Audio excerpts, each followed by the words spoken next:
Willits is our town. Always has been, and always will be. Like any other town, it changes just a little bit from time to time. So we're here to let you know some of the things that are going on in your town.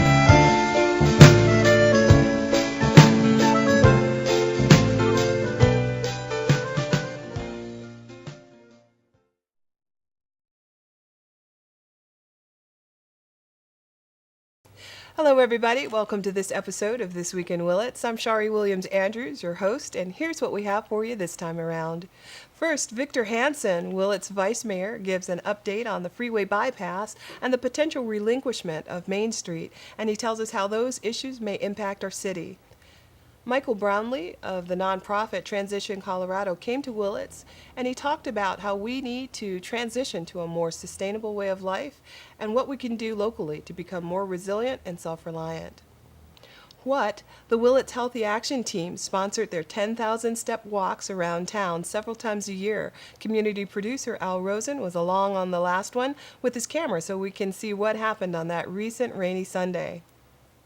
Next is an interview with Betty Sauerbeck of the Willits Senior Center Thrift Store. Learn some surprising facts and look at what they have to offer. You'll come to appreciate more than ever all the ways that Willits benefits from that great organization. The Willits Permaculture Park has been developed on city land off Redwood Avenue. Its origins were controversial, but this interview with Jed Diamond shows how that little gem of a garden park is appreciated and supported by people from all around our community. Finally, watch the athletic activities of Freddie the Wonder Dog and see why he's been called the dunkingest dog in town or maybe anywhere. It's going to be another good show, so let's get started with Vice Mayor Hansen. Hi, my name is Victor Hansen, and I've been invited here to speak for 5 minutes, and I was going to kind of briefly introduce myself. I was on the City Council in 1988 to 1992. Today I'm Vice Mayor. I've been in council again for another 2 years. I'm a general contractor, been self-employed for 46 years. I fly a helicopter for search and rescue. Kind of like to talk a little bit about is the relinquishment and the freeway bypass.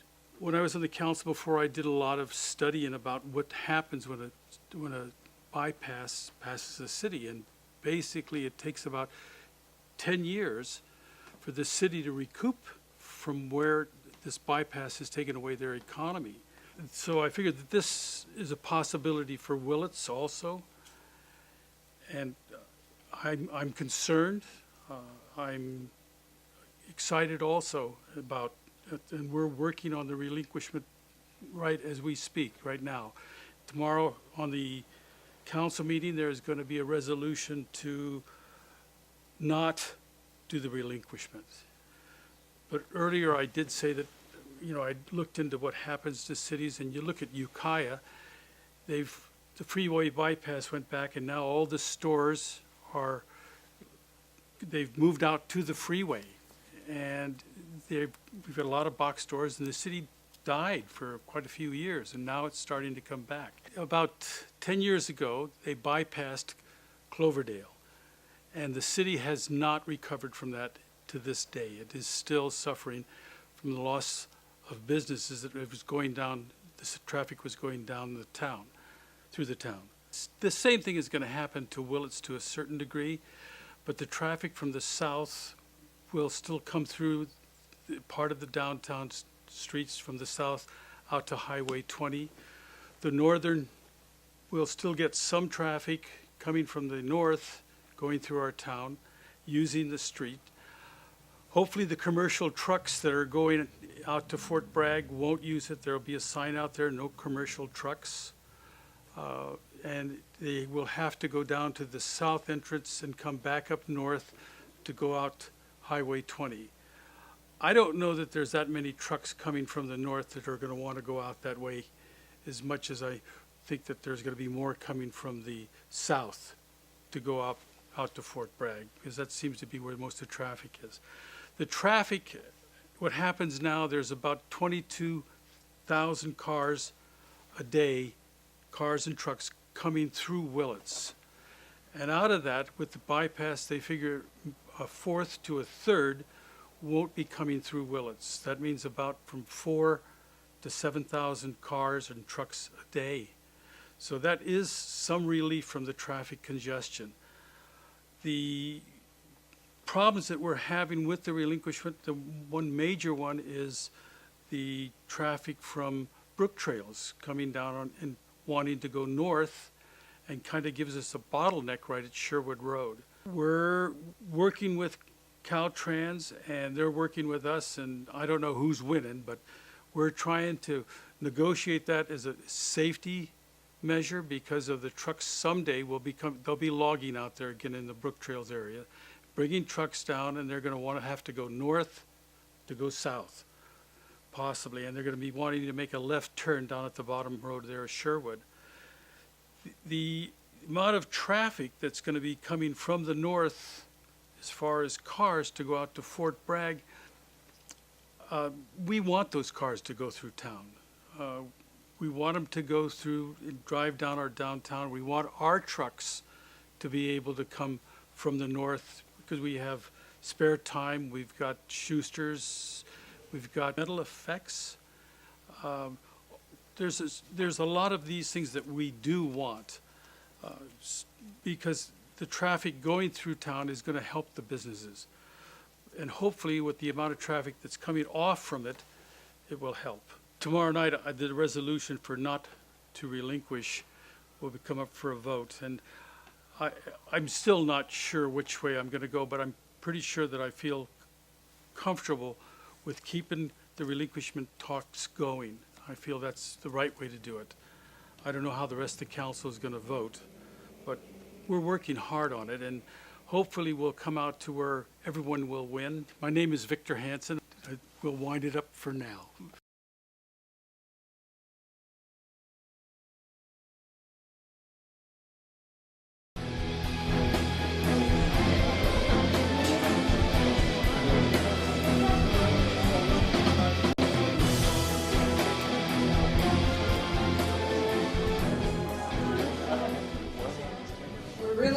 Fortunate tonight to have Michael Brownlee.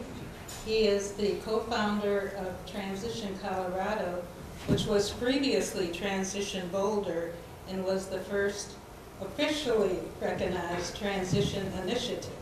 And he will explain what that means for all of you who know that Willits was maybe the first city in America or beyond to start this movement towards localization. Michael was previously with Post Carbon Institute, and prior to that, he doesn't reveal his past. No, I thought maybe a banker or something. But actually, he was a journalist. So welcome, Michael.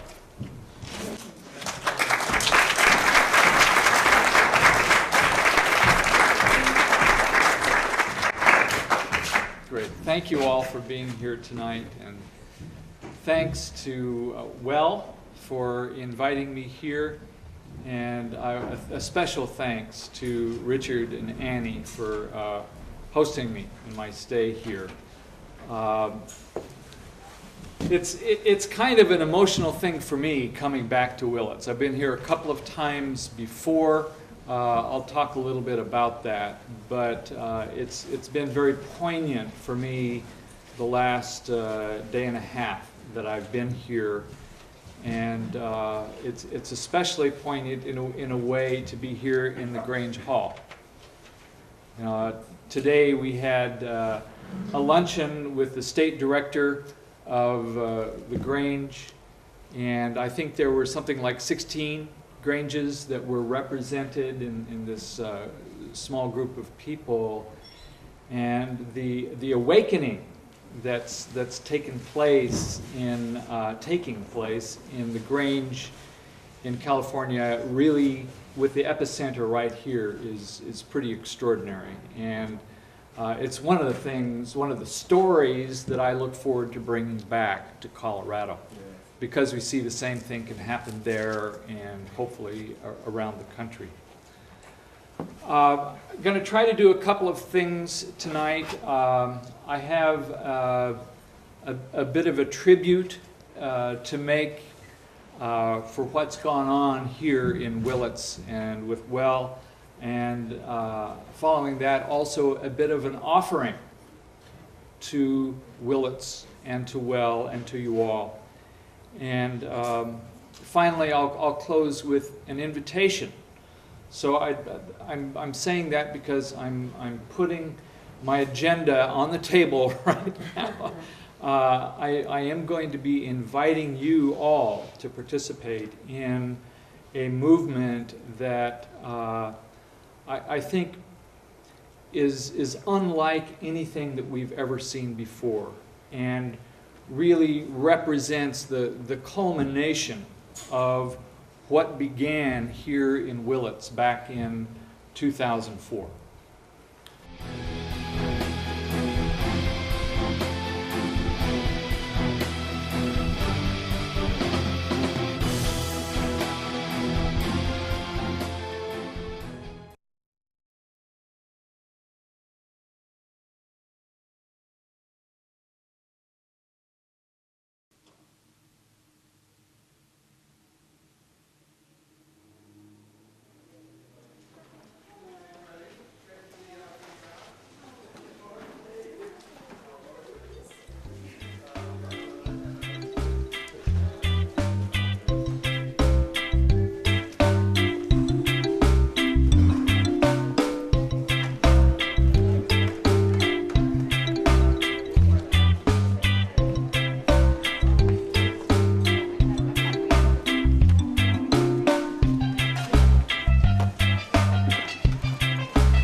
Folks from Willits? Yes.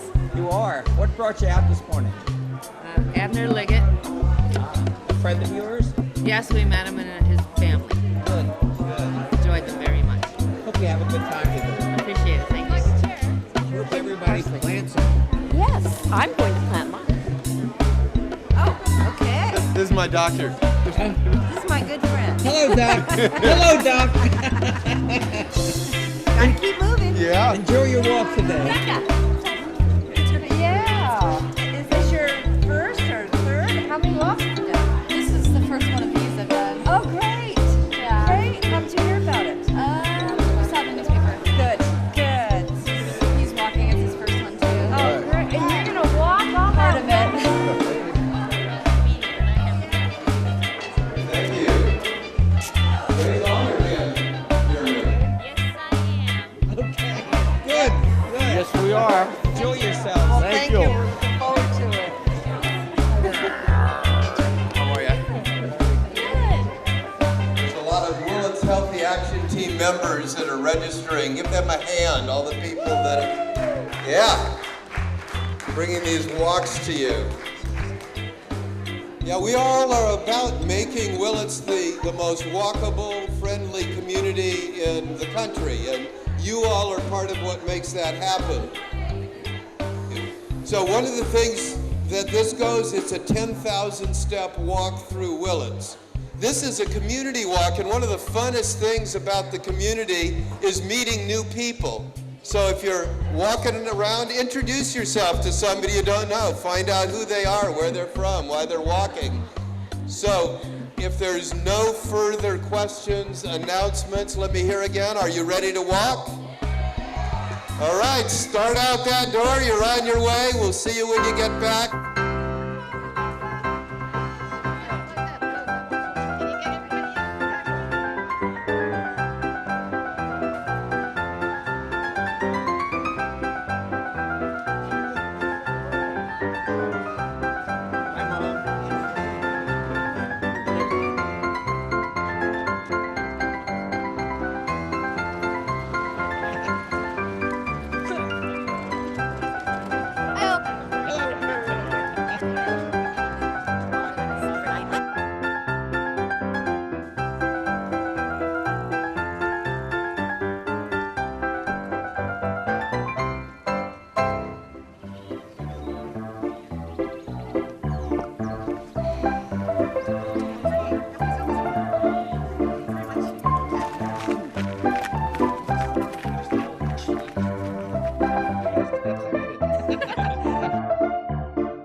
what you feel like after 10,000 Yeah, I steps? feel great.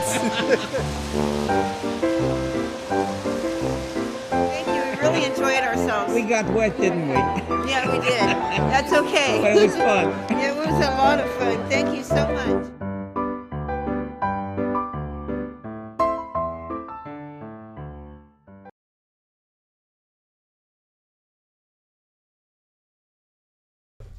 I'm Betty Sauerbeck, and I'm the coordinator for the Willits Senior Center thrift store. And we've been in operation maybe 5 years.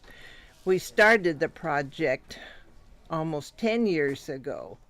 I was in on the original store over in Reading for their thrift store, and when I came to Willits and I saw what a little store they had, 4 of us went to work and went before the board and got money to build this store.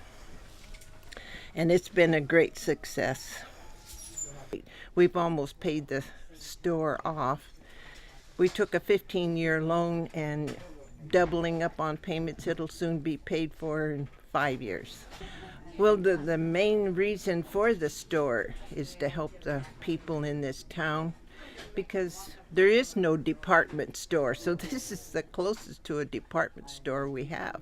They can get everything here, and during school time, the place is filled because they're buying school clothes, saving much money. We don't charge very much for stuff, and everything is clean, repaired, glued, painted, tested, so they're getting a good bargain. And they know it, and they come from Fort Bragg, Clear Lake, Laytonville. We have a lot of customers from Laytonville, and even Ukiah. We do better than the store in Ukiah. We have a lot of volunteers, not too many paid people, but mostly we donate. Between myself and another lady, we've donated 3,000 hours a year working here, and some of the other ladies, it's in the hundreds.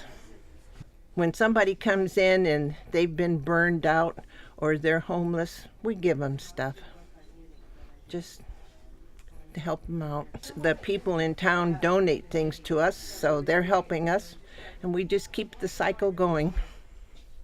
We have standards from the public health department, and we go by that totally. We can't sell anything that's dangerous or unsafe or has been recalled from the government. Mostly the money that we do make goes to pay off the building first, and then we have made repairs on the senior center, put a new roof. We're putting a patio area in the back so that we can have parties for the volunteers. Got the driveway fixed, plumbing fixed. We keep the senior center operating.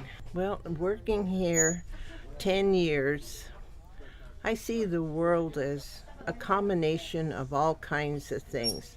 I've been disappointed with some of the things that go on in the store. You know, we have things so reasonable, but yet they're broken into and stolen. That hurts, but then we do so much good that really outweighs the bad, and so I forgive the customers. I can't do anything about it. It's a very joyful thing, the whole operation, and I'm very proud of it. I had to talk like a salesman to get the senior center to go into debt to build this building, and now they're so happy that we have. Well, the economy is, it is very, it's hurtful. We see people in here who are trying to bargain just to get shoes for their children, and I just tell them, you can have the shoes, you don't have to give me anything for it. And so I'm sure we have made a lot of families happy that way. Well, we always need help, volunteers, drivers, and donations. furniture. We take furniture, and it's all put to a good use. And the main thing is we don't charge a whole lot. Everything is affordable. That's our goal in life, is just to help people. Not only seniors, but young people starting out. People who want to get in touch or ask questions or even come to the Senior Center and talk to me, they can just come to here, and the phone number is 459-6826, and they can always call and talk to me on the phone. Be happy to talk to anybody. We'll do anything we can to help anybody who needs help. That's our main goal for the store, for the town of Willits.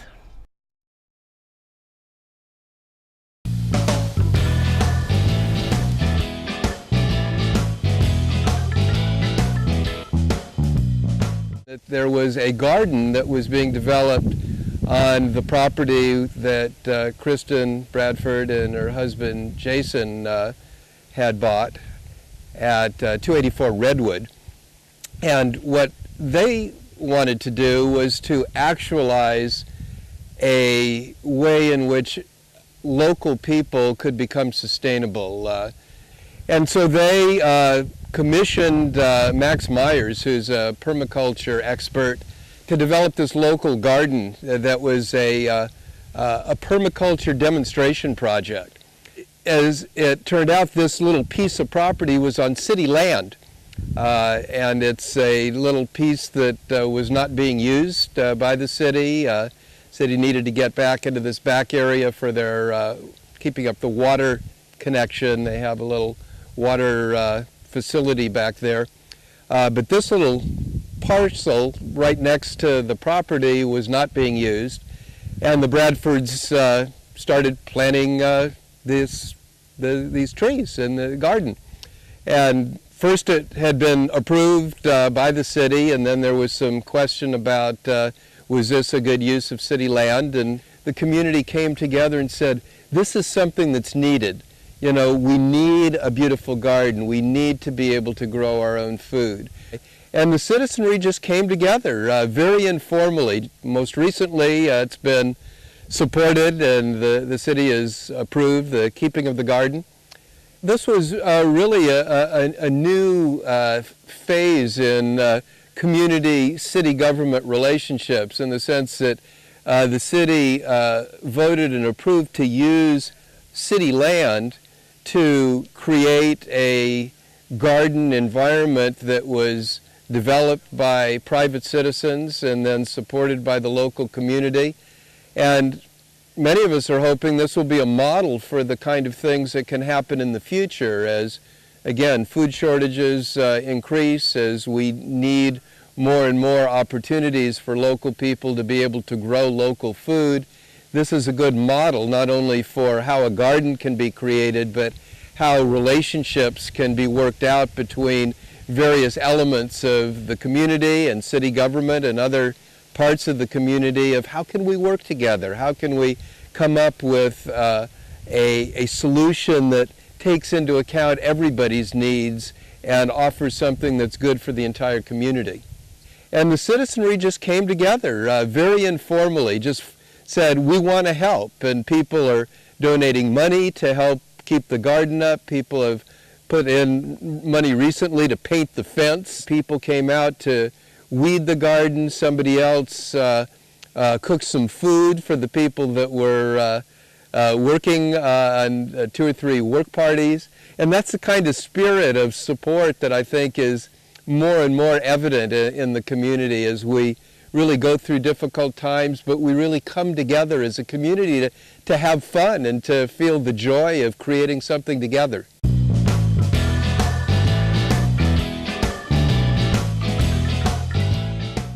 This was designed as a demonstration, a permaculture demonstration garden.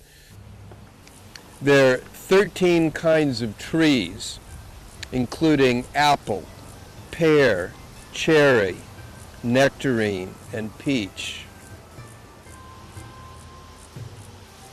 8 kinds of shrubs, including coffee berry, rock rose, lavender, and rosemary.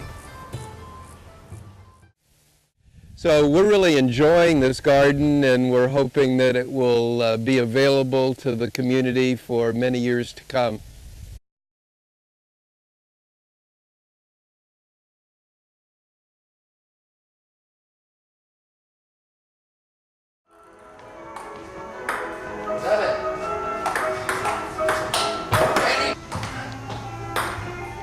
Nice miss, Kitty. 1, 2.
Was our latest episode of This Week in Willits.